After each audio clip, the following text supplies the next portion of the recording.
All right, guys, what's up, everybody? This is Johnny. Welcome to my channel. This will be live stream 1 out of 2 for today. It's been a busy week. We have another busy day of boxing from my side of things. I'm going to be uploading my breakdown, analysis, and prediction of Shakur versus Zepeda, as well as my breakdown, analysis, and prediction of Puello versus Matias. Guys, if you're new to the channel and the live stream modality isn't for you and you want to just see the edited, produced, straight to the point predictions, go to my playlist now, find fight predictions. That's where you'll find all of those edited videos. Also, I do 1 to 2 live streams daily. In these live streams, we stick to the topic for the most part in the beginning, talk a little bit about the title, take questions from you guys. A lot of fight minds will be in this live stream. A lot of people who know what they're talking about. A lot of people who make money off of boxing. So welcome to the channel wherever you are. Let's tap in. Let me know how your day's going. 55% of you guys come from America. Wherever you guys are, I appreciate you. What's up, everybody? So yeah, if you haven't already, I uploaded my breakdown last night of Kativ versus Morell. That is a 10-rounder. I just want to let everybody know because it seems like even though Kativ's undefeated, I'm never gonna say his stock has dropped when a guy hasn't been a world champion. Kativ is a guy who's not a household name. I know about him simply because I'm in Australia and he's been promoted by Jim Cambosis. We saw him fight last in Australia against a tough journeyman Argentinian, Derval Palacio.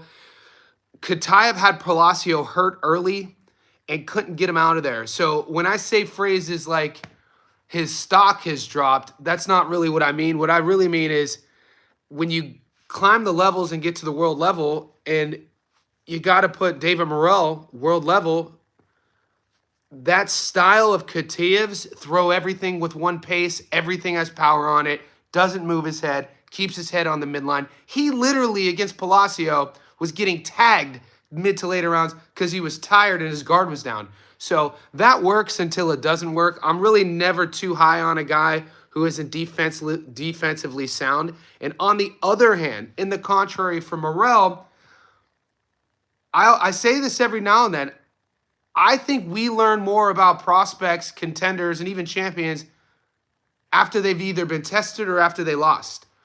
Going into the Benavidez fight, I had Benavidez winning. I won a lot of money on Benavidez. I didn't even think that was going to be close. I thought Benavidez was just a level or 2 above Morell. And, you know, even though Morell lost, I had Benavidez winning more rounds. I learned a lot about David Morell. In good areas. Morell's a dog, man. He's slick. He's a southpaw. I talked about this in my breakdown. If you're new to the sport and you're learning about fighters, Mexican fighters that, high volume, high pace, weaponized cardio, and you learn about Cuban fighters, they use movement, lateral movement. Don't let the Cuban flag by Morell's bio fool you. The dude could crack. He can move, but he'll also stay in the pocket. And I think, and I'm predicting once again, even though it's a 10-rounder, I'm confident Morell wins. As we get closer to fight night, I think I'm either going to lean on a knockdown prop or the fight to not go the distance. We'll see. My hesitation with the fight not to go the distance, like I said, is only because it's a 10-rounder. And everything I've seen from Kativ, the dude his neck is like this big. So we'll see. Ellie Scottney, a confident pick. All right, guys, that's my intro. Let me talk. Let me give me 1 more minute of an intro, and I'll start taking questions. Guys, my YouTube channel has introduced a new sort of option for you guys. And I know yesterday when it got announced, membership, VIP sort of packages, they're not that. I think there's one. If you guys want to support the channel in any way, when you go to subscribe, it'll say, do you want to join as a member? Johnny says Boxing Insider. To those of you already done that, you'll see the icon by your name. I say thank you. And I'm going to start creating members-only content as well. So if you do become a member, you're going to get members-only content. Videos will come out first to you, and a bunch of other perks that I'm slowly going through the process with YouTube that they're going to allow me to do. And what I really want to do down the road, for all the Johnny Says Boxing Insider members, I want to do, specialized videos as well. because, you know, as of late, I stay in the pocket week to week, fight breakdowns. But some of you members are like, Johnny, could you talk about what, you know, this means in this part of the sport? Or what is, you know, sports washing? So if you have, do a breakdown of Larry Holmes's jab, that sort of thing. So if you want to support the channel even more, I really appreciate it. It's not, you know, whatever you can, look into that. But, you know, I just wanted to announce that. Here we go. Somebody asked me about Ellie Scottney. Dude, Mercado could fight. Guys, Ellie Scottney versus Mercado, I think that's going to be a fun fight.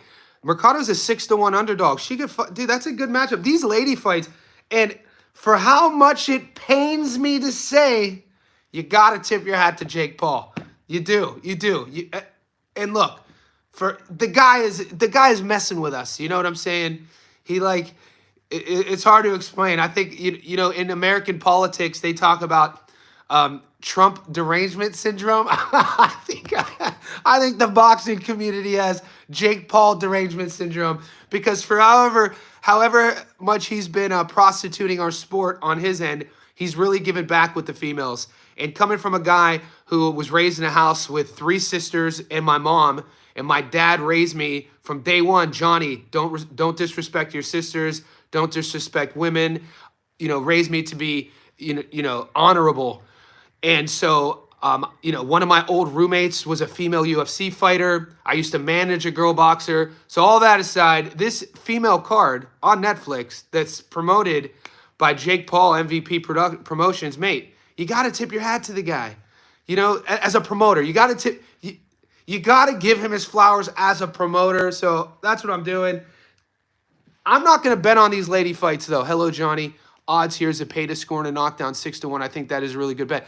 So I'll get to the Zepeda Shakur in a second. I'm going to get to Zepeda Shakur. I'll answer your question. I'll get to Puello Matias. I want to put an exclamation point on the lady fights, because I know a lot of you guys, we got action before action, right? We got the ladies day 1. We got the boys day 2. Really fun weekend of fights. The only, and I'm speaking with truths here, I think it's a smart parlay if you want to low risk parlay day 1 and kind of roll over your money, your winnings into day 2. Why not just take the favorites? But I mean, Sharita Metcalf is a 4-1 underdog, guys. Sharita Metcalf is awkward and could box. And Sharnika Johnson, Sugar Neeks from Australia, she's a late replacement. She got notice of the fight, I think, 3 weeks ago. I think these odds makers are really disrespecting Sharita Metcalf. She's a Texan. You know, whenever Terrence Crawford promotes you, you know, you have to be the real deal. You know, he's not her boxing promoter, but he's a fan of her. The only female fight I'm betting on is Amanda versus Katie. But if you want, like, I mean, Chantel Cameron should win. Ellie, I think there's going to be an upset or two in the ladies. I'm not going to lie. I don't know exactly which fighters are going to upset. You know, if I did, we'd be millionaires. I wish I could tell you I got a sports almanac from the future. You know what I mean? But Mercado versus Scottney, that's closer than 6-1 dog for Mercado. And Metcalf versus Johnson, that's close to right now Metcalf's a 4-1 dog. I think that should be somewhere near maybe 50-50. I don't know what they're seeing that I'm not seeing. Metcalf's last fight was nice. She impressed me. And then another one, Alicia Bumgardner Miranda. Yeah, I'm staying away from that fight. I'm only betting on the one fight, like I said, of the ladies. I'm taking on the money line. I think it's Amanda Serrano's time. I think, you know, after 2 really close fights, there's a reason that she's the favorite in the 3rd fight, fighting in New York. If you have to look at their past performances, if you have to score it, you could edge out Katie 2-0. There's an argument you could have Amanda 2-0. There's also an argument 1-1. There could be an argument 1-0-1. And we talked about this on Gary from 3D Boxing yesterday when we debated Berlanga versus Shiraz. He asked me about this girl fight, and I said, when I look at Serrano and Taylor, Taylor's 39, Serrano's 36. Even though Serrano has been a pro 7 years longer, I think it's Katie Taylor with her style. I'm seeing her kind of without being disrespectful, what would a proper respectful adjective be? I don't want to say falling off, but I see Taylor as the one right now is fading a bit. I do. And I really am comfortable with my pick. If you guys remember Manny Pacquiao, a very famous trilogy, I think Pacquiao gave Marquez one too many fights. I mean, it's easy for us to say that looking back because we know how the third fight went. But Pacquiao was up 2-0 in that series. You know what I'm saying? So Pacquiao was up 2-0. I think there's probably more evidence. I'm not using the internet searching. After recent memory, when was the last trilogy we saw going in where one of the fighters was down 2-0? But wasn't it the GOAT? Was it the third time he stopped him? Maybe my memory is serving me wrong. I thought it was I thought am I wrong when I thought Pacquiao was up 2-0 and then he gave Marquez a third fight and that was the brutal knockout? That's how I remembered it. Even if it's not, I'm thinking I just see that maybe I think the third time's a charm for Serrano. Okay, I was off. I think it was the fourth. I believe the third was a draw. Okay. So even if my logic, one too many fights was one too many fights with my logic, it was the fourth fight. The chat, see? This is why I love my chat. You guys educate me too. First one was a draw. Okay. I think there's something to that with Serrano. I think it would be a trap unless Katie just goes in there and washes her, which I don't see happening. Have we really seen Serrano just get whitewashed? And somebody in the comment section today was like, yeah, every time the reason why Serrano has stopped knocking people out, it's because she stopped fighting tomato cans. And I go, no, I think the reason why Serrano has a stoppage in one of her most recent fights at 135, but Serrano came up from 114 pounds. So we know the female divisions, there's certain divisions that have big names. There's certain divisions that even if you're smaller, you have to fight up and vice versa. If you're bigger, you have to fight down. And Serrano, in her case, she's knocked girls out from 114 pounds to 136 pounds. Yeah, and so I'm comfortable with. I love the odds right now. I have Amanda at $1.70, meaning 100 on Amanda gets you your money back plus 70, and Katie's 235. There's value, so people are loving the Katie Taylor odds, but I'm comfortable with the Serrano fight. Guys, wherever you're tuning in, let's like this video. Let me know your locks of the week. We could play it really safe. I think David Morell, a great lock would be Morell to beat Kativ. Mercado sprinkle a bit, really nice odds. Yeah, I think so. I mean, Ellie could fight though. But Mercado could fight. I think, I don't know. Once again, I would be a fucking fortune teller if I knew this. But does it feel like one of these girl fights is going to end in a draw? I always think that because these 2-minute rounds make things really, really interesting. Shanika Johnson versus Metcalf, style versus style. Both of those ladies are going to be like this. A lot of these girl fights, Serrano Taylor, there's so many rounds. It's like, how do you score them? So many close. And I think as the female sport evolves more, you'll start seeing more one-sided affairs. But for now, I like it that it's so close. Bumgarner by decision, Taylor by decision, Shakur by knockout. Trying to decide switch Bumgarner by knockout. Okay. I mean, I'm not here. The one thing that you guys, the longer you guys are on my channel, you'll know about me is whenever you put your bets up, I'm not one to talk trash about them. So I support all your bets. I don't mind the Shakur by stoppage. Alicia not fighting in a while, that might be a riskier one. And Lester did pull out of the Pro Box card, guys. Yeah, Lester had to pull out due to migraines. Now, you got to think that dude is a dog. He comes from a good camp. He was going to get a feature on Pro Box. What I think, without knowing anything of the situation, I couldn't find any information. I think Lester probably was sparring. You know what I'm saying? Or Daniel Vega brings up a good point. Some people, think it was I don't want to say conspiracy theory. Some people think it was a business decision to pull him, to put him on that Canelo card. But it's only July. I mean, yeah, we'll see. We'll see as more comes out. When I hear migraines during fight week, I think he got concussed during sparring. That's all. I've seen that happen before. Do we think Shakur could really stop Zepeda? Mate, it's a gamble. It's really hard for me to envision an outcome that we've never seen. You know, it's like when people say a fighter that's never been beaten before, a fighter that's never been stopped or dropped before, and people are predicting that to happen. It's hard to predict that when you've never seen it. You know what I mean? Like we've never seen Zapeda stopped. We've never seen Zapeda.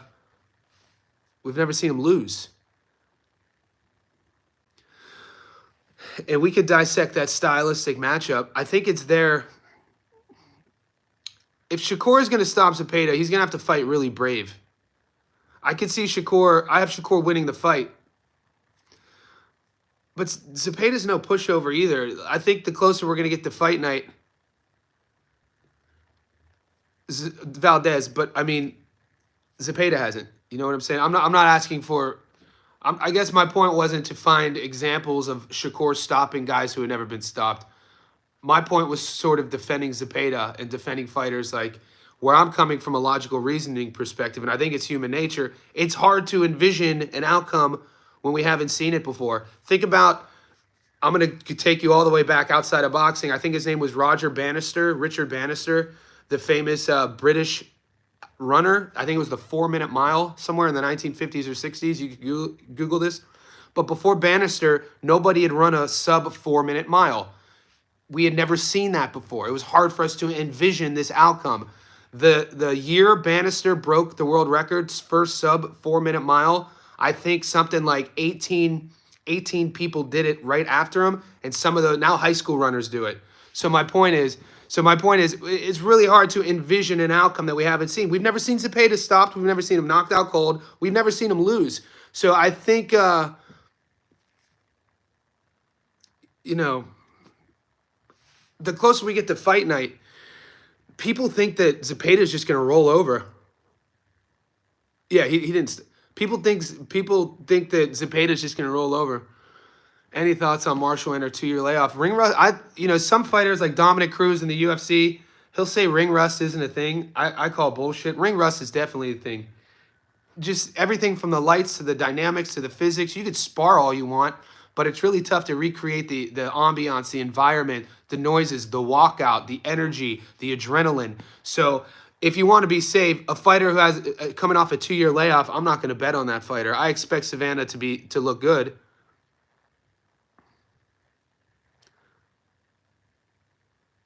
Yeah, GOAT. Usually we hear ring rust a thing, but if you Google Dominic Cruz, he had a hot take about that, former UFC champion. He claimed it wasn't a thing, but Cruz, I think by nature, is a bit of a contrarian.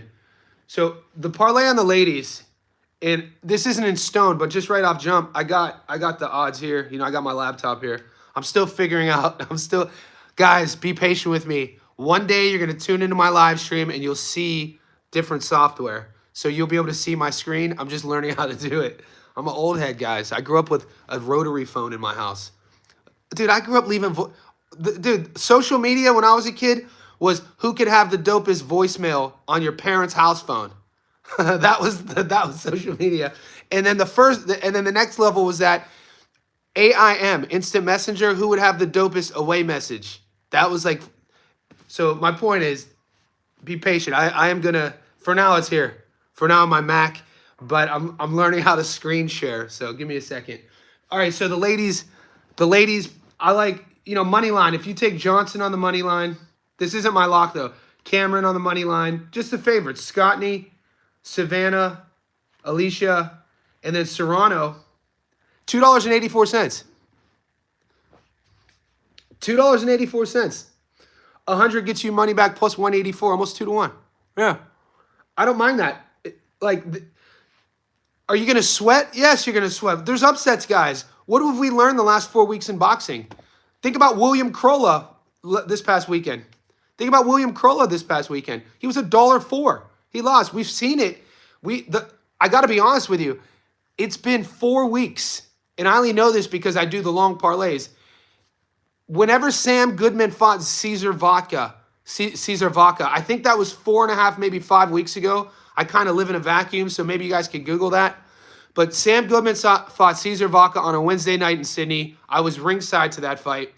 I hit a 15 leg, I hit a 15 leg parlay. That was the last fight card since then that all the favorites won. And I picked some underdogs to get that hit. But lately, if you've been playing it safe on your long parlays, we've seen favorites on the undercard lose, big favorites, and we've seen favorites at the main event. I mean, do we have to say any farther? Caleb Plant versus Resendez. Plant was a huge favorite. So my point is, if you want to go about the approach of picking favorites, don't risk too much money. You know what I'm saying? So my methodology would be, let's say your bankroll going into the weekend, we'll just play it safe. Let's say you don't want to lose more than, you have $200 to gamble with. I'm just making these numbers up, guys. Take it however you want it. Let's say you have $200 to gamble with.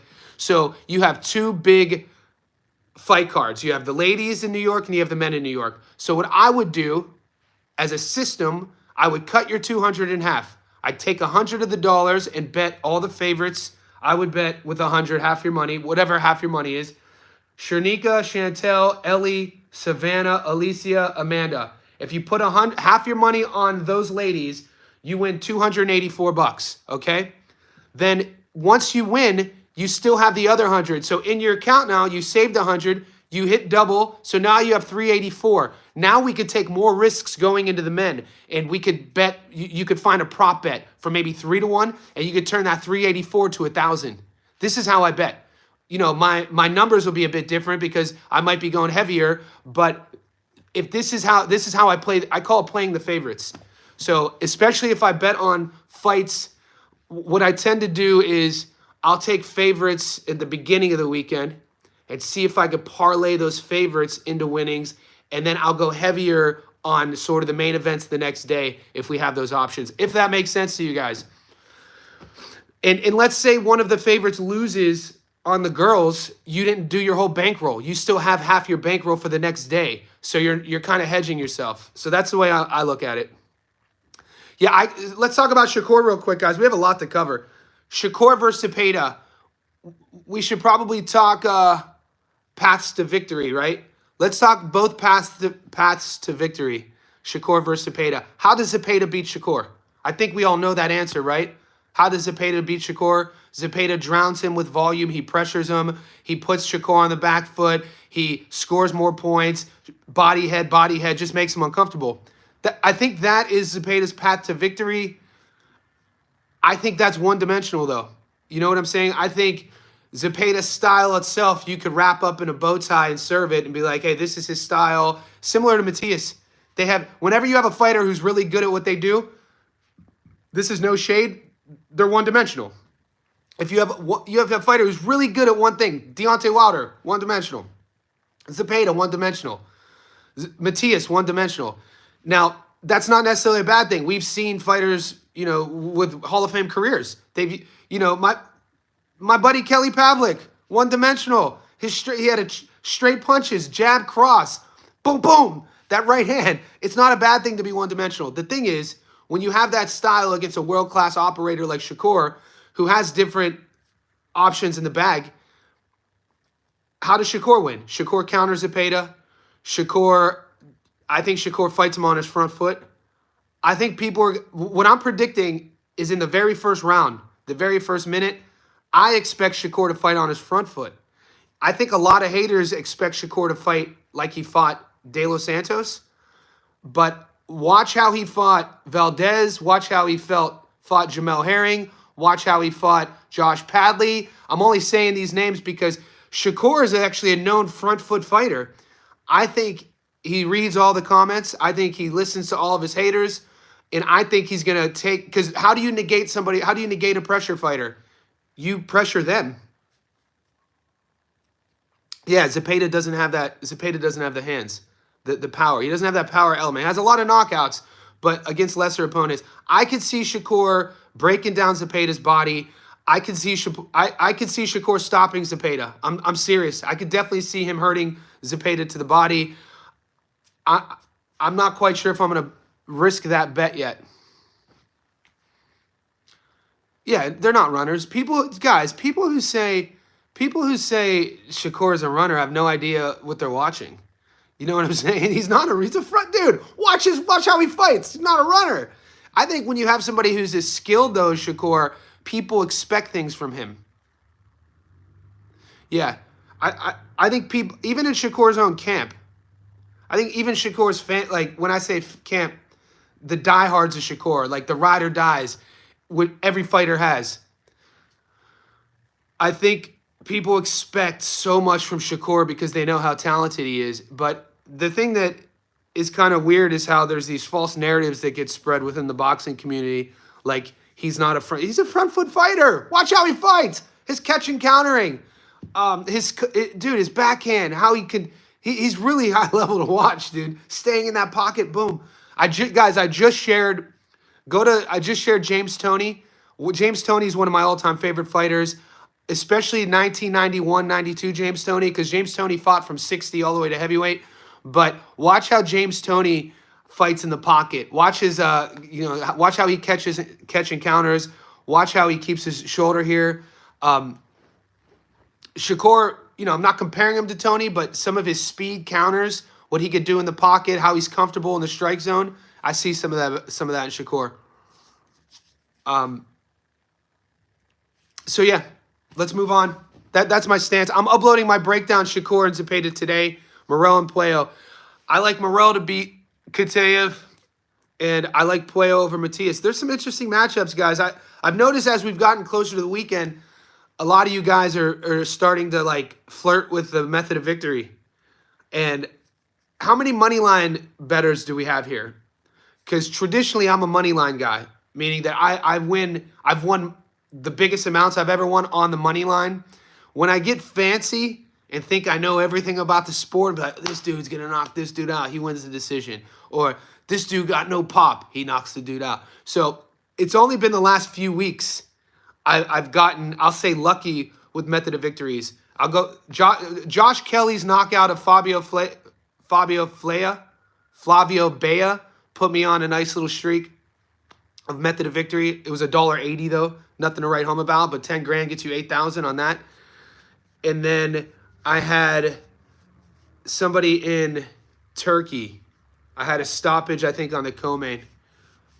But what I'm saying is, as we get closer to fight night with these really 50-50 fights, I think it's tougher to call. If you're getting 2-to-1 money odds, if you're getting even money, why get greedy and try to predict the method of victory when, you could get good money on just the money line? Because what sucks really bad is when your fighter wins, but you picked the method of victory and it didn't happen. And you're sitting there like, fuck, I should have just went with the money line. So that's a decision over time, I feel, if you really want to start making money consistently, it's something to think about.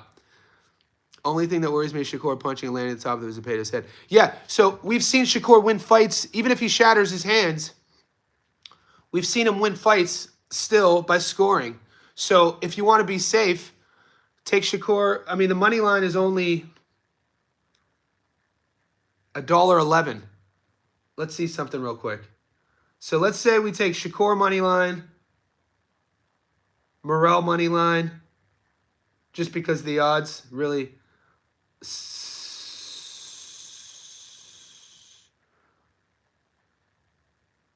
I think Scottney will be a close fight, but I think she's going to win.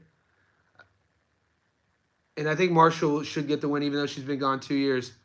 If you take two ladies on the money line, Morell and Shakur,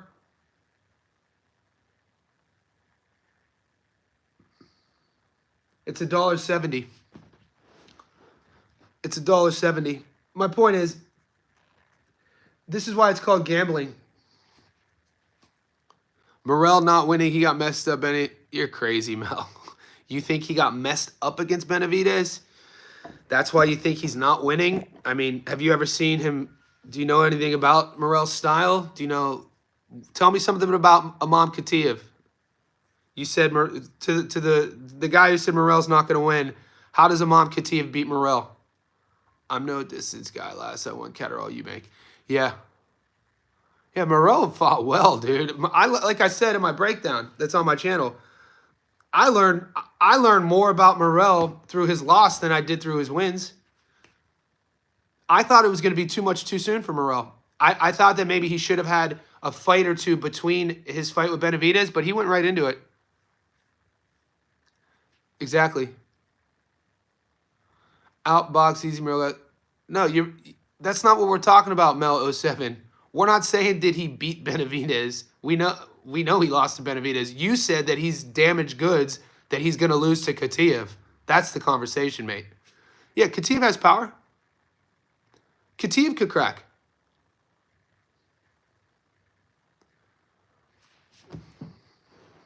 Sugar Nick Serrano, Bumgarner over 8.5 for Marshall fight. So is the Sugar Nick Serrano Bumgarner all over 8.5 or all those money lines?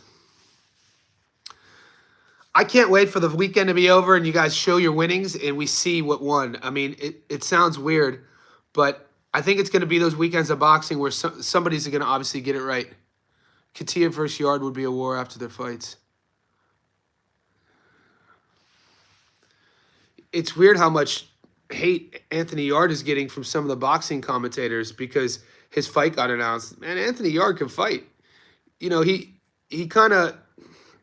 Lyndon Arthur was kind of winning that fight as well in his last fight.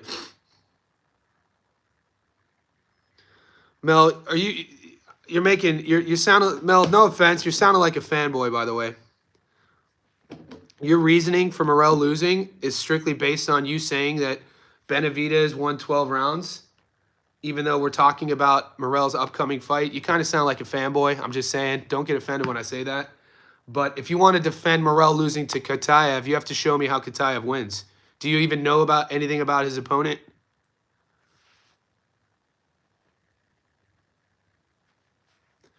And just read the commenters and the people on this chat. You're not going to find casuals here. How do you think he would do against Harutnian? That's another guy, David. It's so weird. There's so many of these good fighters. Harutnian was an Olympian. He was a good pro. He's a good pro. He's a good fighter. You lose to a world-class fight. I put him in the same category. How would he go against Zepeda? That's actually a good fight. Yeah, that's actually, it just hit me what you asked. That's actually a good fight. I think that's a good fight. I think Harutnian is a smooth operator. It's what I said about Avenetian as well, though. You know, people only remember Avenetian for getting stopped against Bud and Boots. But they just throw Avenetian away. Same thing with Karen Chukachin. They just throw Chukachin away. Chukachin's a good fighter. He could box.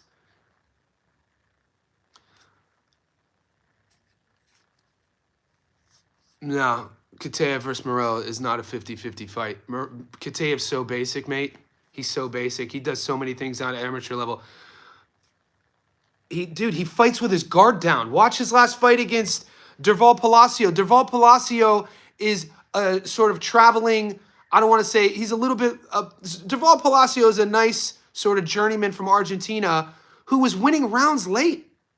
He was, Kativ dropped him early on and thought he was going to steamroll him. This is what happens with fighters. Kativ was 9-0 with 9 knockouts going into that fight. He fights Derval Palacio. He uses the same style.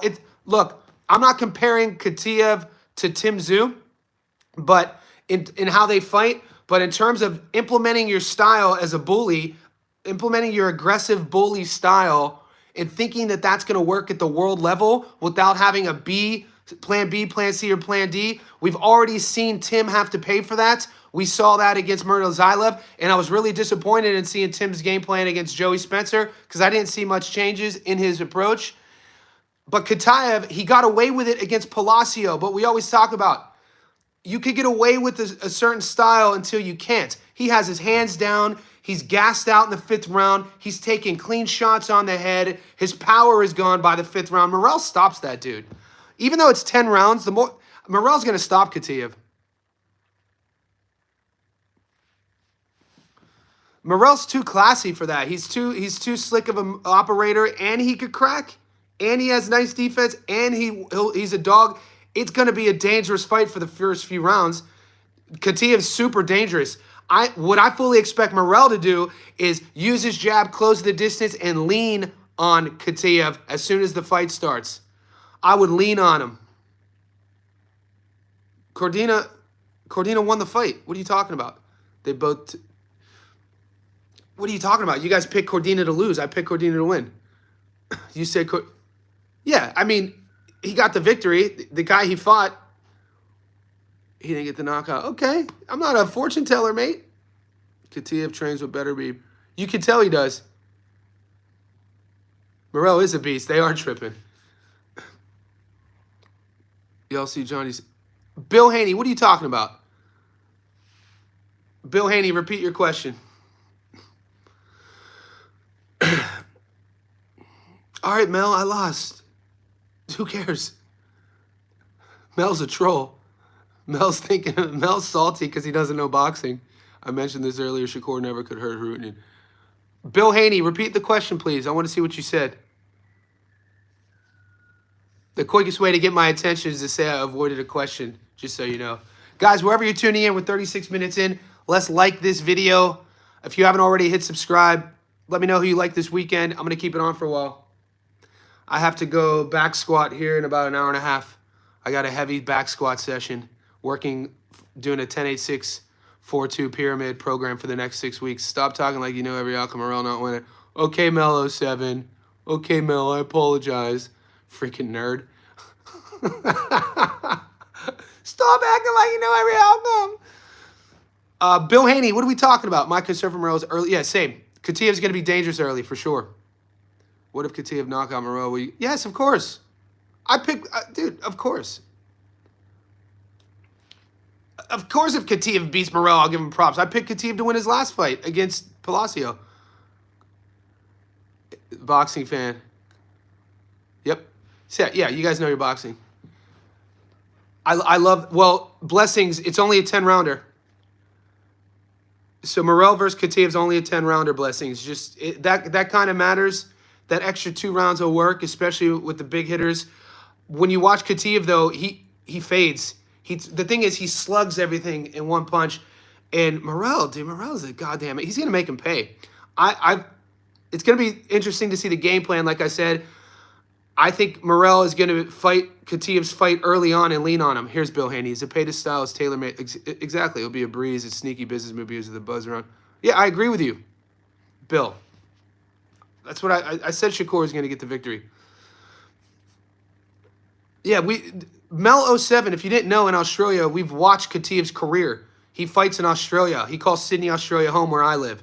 So it's not like I'm betting against Kativ because I don't like him. I picked him to beat Palacio. Name one other content creator on YouTube who's featured Amon Kativ before this fight. Show me. Go to my playlist. You'll see me. I've done it. So when you come at me like acting like I'm a hater because I think David Morell, you know, blah, blah, it's like, bro, Morell's the better boxer. David Morell is the better boxer. He's going to outbox, outclass, and probably stop Kativ. I mean, that's fine. This is boxing. Somebody has to win. It is a 10-rounder, though. I put the comment back in the chat. I just answered you, Bill. Hilbaney. We already chatted about that, though, about Shakur beating Zepeda.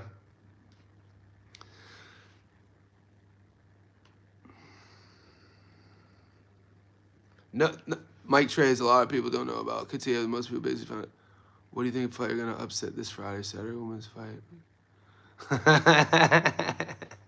Let's duke it out. Bah, bah. Yeah, a lot of people don't know about Kativ. I've been watching his fights, I think, since his 4th fight. It's a fun style. It's a dangerous style. Kativ, dude, he fights with a lot of ego, not a high fight IQ. It works until it doesn't work. You know what I mean? We've seen this before. Not a high fight IQ. It works until it doesn't work. Morell should stop him. Because Kativ's going to give him that fight. Do you think Puello beats Matias? I do. All right, guys, at minute number 39, let's talk about Puello and Matias. This has been a hot debate all week. Who do you guys like in this fight? I'm uploading my prediction and analysis on the channel today. I'm high on Alberto Puello. I think he's a world champion for a reason.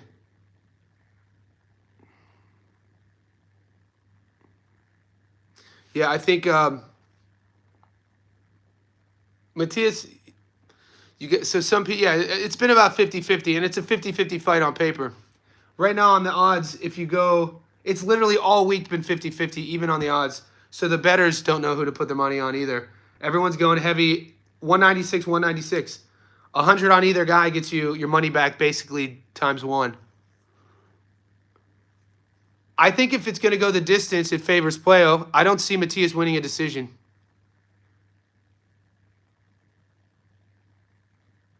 Yeah, Matias doesn't have a great resume. I like Playo by decision. I like Berlanga to beat Shiraz as well. I have all those number 23. I have those picks. Guys, I posted my parlay 2 weeks ago. So I posted my parlay, the July parlay, 2 weeks ago, and I picked Kativ as falls. Agree, but I think he's just a pressure fighter. I don't think it has anything to do with his ego. You don't think that when he drops his guard and fights his opponent in the strike zone with his hands down, going like this? You don't think when he does that, that's his ego? That's all I'm saying. Berlanga by absolute beatdown. I hope. That's an awful comment, David Eister. You should go do stand-up comedy. David Eister, shame on you. Playo decision. 175. I like it.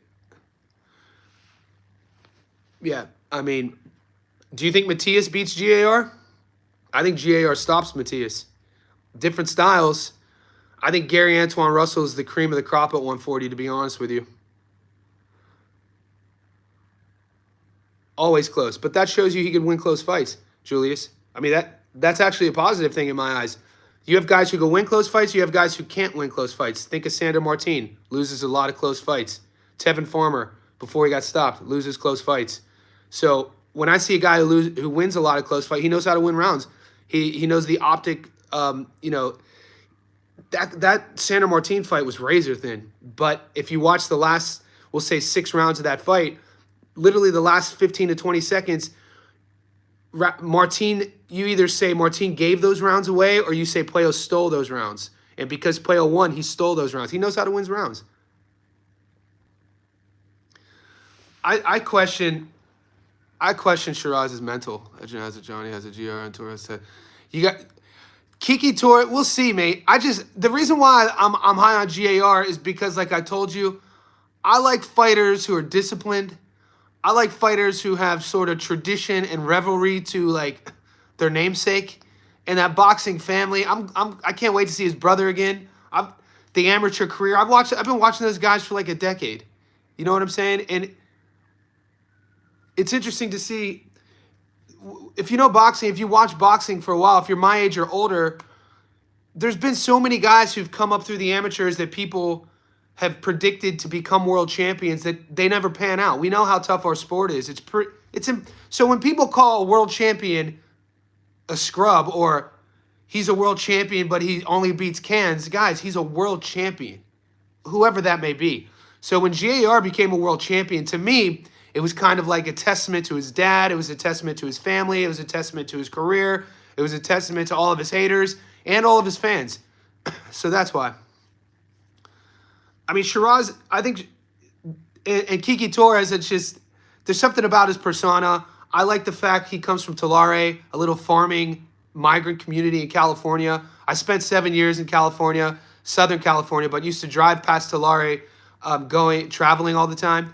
So that's another reason. And Kiki is another amateur. I watch a lot of amateur boxing, I guess. That's probably the connection there, too. You know, I'm kind of a loyalist being a Cleveland sports fan. It's in my DNA to be a loyalist, but I try not to be on my channel. So, you know, I was a huge, same reason with EJ. I followed EJ's amateur career. And I'm an Ohio guy, EJ being a Texas guy. I was a fan of Errol Spence, and me being a loyalist, I picked Bud to beat him. I would talk about that ad nauseum. I use that as sort of a gauge, a reference for new people on my channel, so you know that when I'm picking these winners, it's not just because I like a guy. I'll pick against the guy I like. You know what I'm saying? Valenzuela. I like Ryo. So somebody said Shiraz fought a young puncher before. Shiraz, you know, he beat Ammo. Ammo is a young puncher. But like yesterday in my debate, because Gary thinks that Shiraz is going to beat Berlanga, and for all the negative things he was using to talk about Berlanga, I was countering with the same against Shiraz. You could literally, whatever you say, the resumes, you could say the same thing about Shiraz. You could say Berlanga's best win was a loss to Canelo, and Shiraz's best win was a draw against Adames when I feel he lost that fight. And then Gary would say, well, Shiraz's best win was actually Ammo, but I would tell Gary, Ammo, I don't think Ammo's world class. Do I watch every Ammo Williams fight? Yes. Do I cover him on the channel? Yes. I think he's an athlete who boxes. He got into the sport, at 19 or 20, which is fine. He showcases every punch he wants to throw. He literally will telegraph his hooks. He'll email and write a letter and be like, here's my hook, which is fun. I actually had Ammo losing to Patrice Volney, but I also think that Ammo's fighting in the wrong weight class. I think Ammo should fight at 54. That's just me. But it's going to be interesting. I think Berlanga's toughness, his hand speed, his power is going to be too much. We're going to find out quickly, though, because that fight, you got to expect they're going right to the middle of the ring. I expect both guys to go right to the middle of the ring. Shiraz is the more technical guy. He is the more technical guy. I think he has more routes to victory. If Shiraz wants to be smart and win a points, boring fight, he could do that. Shiraz could stay on the outside, use his jab, use his feet, and win a very boring fight and win and get the booze. But I don't think he's going to do that. I think Berlanga is going to get past Shiraz's jab, and I think the fight's going to happen in the phone booth, in the strike zone. And I think that that's where Berlanga's advantage is.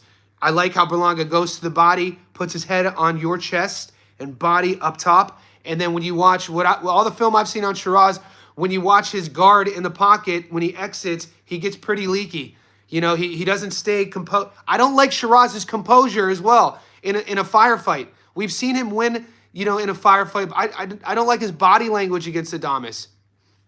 So it could go either way. At least I'm giving you my reasoning. That's my reasoning, what I see in the breakdown and the tape, what I've seen in their career, and that's why I'm picking Berlanga. What's up, guys? We are 47 minutes in. Like this video. We might just be getting started. Like I said, I don't have to train for another hour and 10 minutes. So I have a client. We're gonna do a back squat session without getting too meatheady, even though this is a boxing channel. I'm a strength and conditioning coach, so people pay me invite only to my gym. I build a gym in my garage, and we do all the fundamental basic lifts, squats, deads, presses, that sort of thing, variables of that. Dwayne in the house, always supporting the channel. I appreciate you, mate. Brandon, how about you type this 11-leg parlay in one of our comments on the channel and at me, and then I'll screenshot it and share it. So, Brandon, just go to the post section right now and type that in, and then I'll screenshot it and then give you a shout and share it. That's what I've been doing. Guys, for all you bettors out there, if you want to get your bets featured, if you want to create a sort of receipt for your bets, whether you win or lose, and you want me to post them, I'll do that for you. So what I'm putting together as well for all the the Johnny Says Boxing Insiders, it's a couple bucks a month. It's a new feature on the channel, is I'm creating a opportunity, a file just for you guys as well to put your bets up there to just keep them pinned. Vega protein. What vegan protein mix? Boxing fan, give me one second. I'll answer that in a second. Since we're on the subject of GAR, how come that fight with Hiroka isn't? Andy Hiroka is a guy no one talks about. I don't know.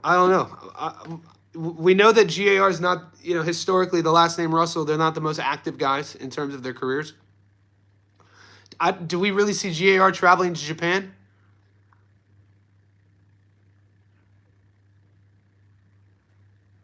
I don't know. I have no idea. These memberships just got introduced to the channel.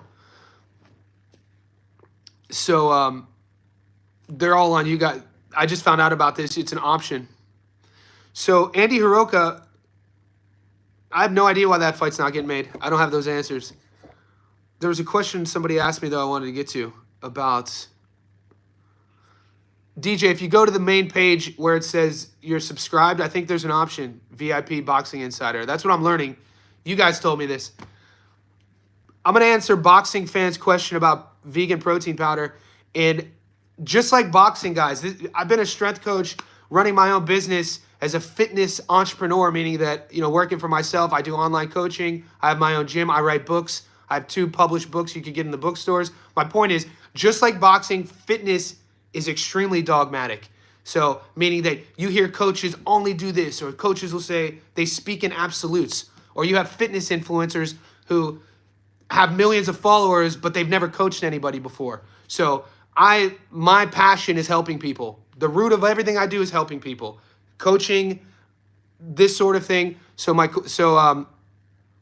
answer to the question about vegan protein powder is I don't take any supplements. At 43 years old, playing sports my entire life, I focus more on recovery, meaning I do multiple hours, 3 to 4 hours a week of mobility, a yoga session that I've created. I actually have it on my channel.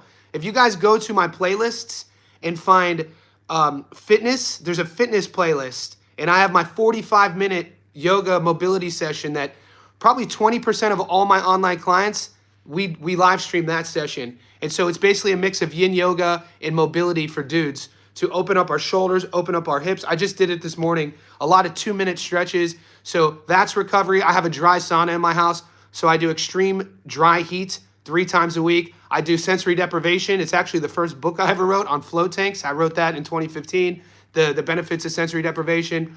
And then I get all of my protein. Unless you're in a protein, you have some sort of deficiency, I would recommend supplementation. But when you think about how the body breaks down supplements, and if you're not trying to be a bodybuilder, if you're not trying to pack on a lot of pounds, I mean, the idea of supplementation, there's actually a lot of evidence that, because it's only been around since like the late 90s for the average person, the consumer market, I'm still not sold that there's long-term benefits of supplementing anything. That's not supposed to sound controversial.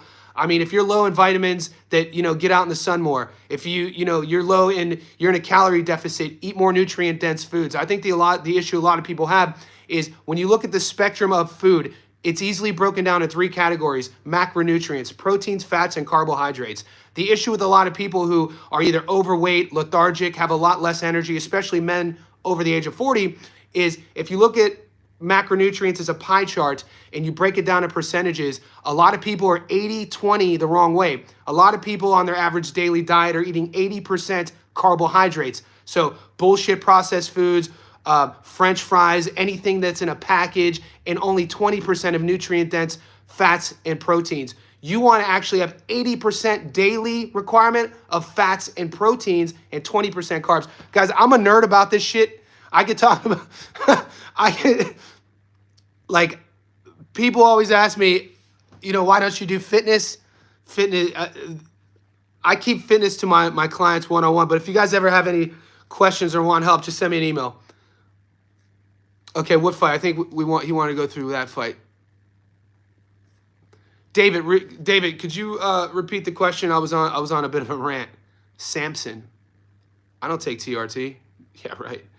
I mean, I'm gonna get checked. I just turned 43. So next year when I turn 45, I'm gonna get my test levels checked. But I wake up every morning. Say whatever you want, but male health is very important. Some telltale signs if you're low testosterone is if you don't have erections, you're not aroused, you're not passionate, you're not creative. So, Dwayne, my name, Johnny Stofko, Jonny, Stofko at iCloud. Thanks, Dwayne. I mean, like I said, I don't do drugs. In my 20s, I used to be an animal, but I'm 43 now. I pretty much stopped doing any sort of living like an asshole. I used to bartend in Vegas. I used to live like an asshole. I changed my whole life at like 30. So when I was 30 years old, I made a conscious decision. And I moved here I was 31 when I moved here. Samson. David, what did I miss? Carnivore diet. I mean, I just eat whole foods.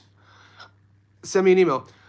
Let me put an exclamation mark on the nutrition questions and diet questions. Guys, if you read my second book called The 24-Hour Reset, it's on that bookcase. It's in bookstores. It's called The 24-Hour Reset. It's my second published work. There's a chapter in that book called Fuck Breakfast. And the reason why I say that, and there's interviews. I interviewed scientists, doctors, fighters. They're all in that book.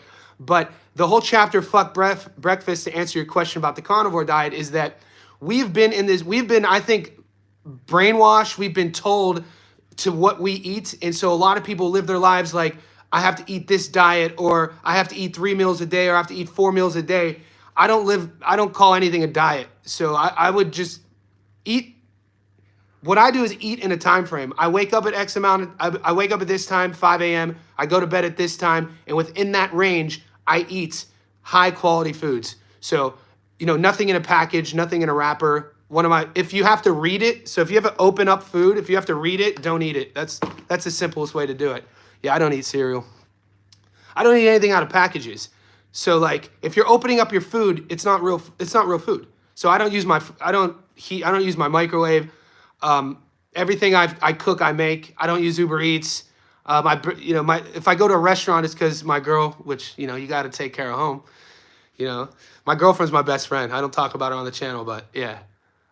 I lost weight in Mexico. Oh, Montezuma's Revenge, Dwayne? Pedro, great rule. The middle of the grocery store is insane, right? Real vegetables, fruits, meats. And, if you're vegan, same sort of thing, and just you got to replace your proteins and fats somewhere. Yeah, if you got to read it, Dwayne, don't eat it. It's the best way it's the best rule to live by, because there's so much bullshit information on the internet. I love cereal, but I don't eat it. That's the thing, boys. Don't let my frame fool you. Only my girlfriend knows the truth. Dude, I'm hungry all the time. Like, if it was up to me, I would be eating pumpkin pies, apple pies. I'd be eating McDonald's, KFC, but I choose not to. Because at this stage of the game of my life, what's really important to me is how I feel. So if you have questions on the nutrition side of things, ask yourself, really tap into, how do I feel after I eat something? And I just hate feeling like shit. It's why I wish I was more political on why I don't smoke weed anymore, why I don't drink alcohol anymore. I didn't stop alcohol and weed because I was trying to be clean and sober. I wish it's not that. I stopped drinking alcohol and stopped smoking weed because I hated feeling hungover. That's exactly why I don't drink alcohol, because I need to operate. I enjoy operating at a high level. People in person rely on me to help them with their health and fitness. They pay me a service. My online space, both on Instagram and here, I have to be alert. As you can tell, I'm always switched on. I write, I read. And so I can't do any of that for me personally at a high level when I'm hungover. It's the only reason I don't. Guys, I love cereal. You know what my shit was back in the day? Was marshmallow alphabets. I was like, marshmallow alphabet cereal, boy. I don't know if you guys know about that. David Morell, Moneyline, play over Matias, go there. Cash for homes. Text me this on our posts. I'll share it. Shakur, I like that bet. So yeah, Captain Crunch too. That was my jam. But the bud helped take, yeah. Good boxing fan. If you read my first book, Ungoogleable, I write about crazy stories. When I was 23 years old, an old Vietnam veteran named Don Montelius, I don't know if that was his real name. I was 23, 24, living in Long Beach, California, in a very nice neighborhood right before Seal Beach. So on the border of LA County and Orange County. And I meet this guy at the time named Don Montelius. He was a Vietnam vet. So he would have probably been in his late 50s at the time. And I met him at Hoist Gracie's gym. So Hoist Gracie at the time, I still have the hoodie, had a jiu-jitsu gym in Long Beach called Neutral Grounds. I don't know if it's still there. I only grappled there for like 2 years. And he's talking to me if I wanted to make extra money. And I'm like, yeah, I'm like 23, 24, hell yeah, I want to make extra money. He told me that he owned a farm in Humboldt County, which was like a 10-hour drive from LA up north. And he said all I had to do was dress in a suit. And my girlfriend at the time, Lauren, she had to dress in like we were going to dinner. And I told this story once on a live stream. I'll do that for you, Dwayne. He paid my ex and I, Lauren, to drive from Long Beach to Humboldt, 10-hour drive. I'm wearing a suit and blazer. We'd get to the location. I did this twice like a freaking moron. And they would stuff my trunk full of weed. It was a weed farm. I had a spare tire, and they took the spare tire out and stuffed the inner lining of the tire with weed. This was like, I was 23, 24, I'm 40, almost 20 years ago. And then I didn't even get out the car. I did this twice, 10-hour drive, get to the place, stuff the trunk with weed, and then I would drive back. I would drive back to Long Beach, and I would meet Don at this hotel on PCH and 2nd Street. It was called the Belmont Shore Hotel, I think. And I meet him there, and he paid me, I think he paid me like $5,000 to drive it. And in Long Beach at the time, cannabis clinics were legal. You had to have a weed card. So this would have been 2003 or 2004. Yeah. And he paid me like $5,000 to do it. And I only did it twice. And we would unpack the trunk. And then he'd also, why Lauren and I did it, because we were 24, she was 21. We were potheads. We would trim it with him. We would trim the weed. And then he would take the weed and he would sell it to the clinics. And he would let Lauren and I keep all the trimmings. And like, I used to be dude, I had hair down to here. I'll share a picture. Dude, I used to have hair down to here, cornrows, ponytail. I was a goddamn maniac. Eye piercing, ear piercing, tongue piercing, nipple piercing. It was insane. I was 3 or 4 when this happened. I'm an old head. Yeah, no, it's and then I haven't even told you guys in Vegas what I used to do in Vegas. Vegas was insane. So like my first book, the first line of my first book, it says, I'm pretty sure I'm the only guy ever to move to Las Vegas to find himself. Most people go to Vegas fucking to become belligerent. I went to Vegas for grad school. It was a leadership program. But yeah. Dude, the chat's always fun. This time, as soon as we always approach like the 40th minute, it gets wild. Guys, I have to bail though. I have to upload Shakur versus Zepeda. I have to upload Puello versus Matias. I'm going to go live again in probably 4 hours. So I'm going to go live again in 4 hours. Wherever you guys are at, I appreciate the support. Like this video if you haven't already subscribed. And if you want me to share your parlays and picks, go to our post section, type it out at me. I'll screenshot that and reshare it. I appreciate you, boys.